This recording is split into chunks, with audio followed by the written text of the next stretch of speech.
Ce samedi 7 octobre 2023, Natacha Polony est à nouveau autour de la table de Célébdo sur France 5 dès 18h55.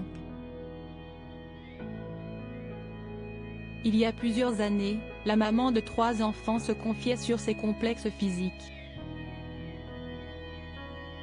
Elle est désormais une des chroniqueuses de l'émission Célébdo chaque samedi dès 18h55 sur France 5, Natacha Polony, découverte par le grand public aux côtés de Laurent Ruquier dans On n'est pas couché sur France 2, où elle officiait en tant que snippeuse et polémiste entre 2011 et 2014.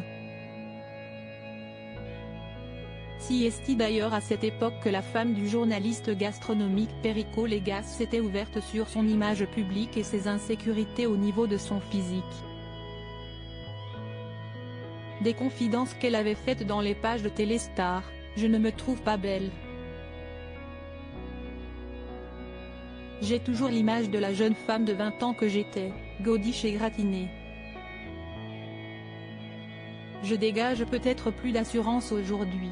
En 2012, à l'époque de cette interview, la nouvelle recrue d'Aurélie Casse, après de nombreux speed dating cet été, était maman de 2 enfants. Leurs prénoms, très originaux, Eneko, 2007, et Cosima, 2011. Et Natacha Polony de chanter alors les louanges de son compagnon, papa très investi alors qu'elle officiait aussi à la radio, en matinale, avec Bruce Toussaint: heureusement que j'ai un mari très compréhensif qui s'occupe de nos enfants le matin. Un an plus tard, en 2013, le couple avait aussi accueilli un fils du prénom de Bartholomé.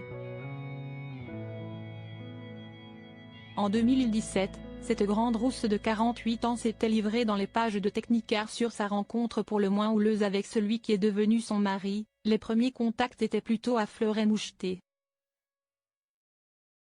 Et de continuer: j'ai reçu une éducation un peu coincée, alors je ne réclame jamais. Du coup, je restais stricte et droite, et lui n'arrêtait pas de monter les enchères. Ça s'est fini chez le doyen, avait-elle raconté, finalement ravie de se rendre au restaurant étoilé, avec ce roi de la provocation. En 2015, elle révélait également avoir épousé un vrai macho, à la différence près qu'il ne la laissait pas mettre un pied en cuisine. Je suis une femme soumise et j'aime ça, assurait-elle.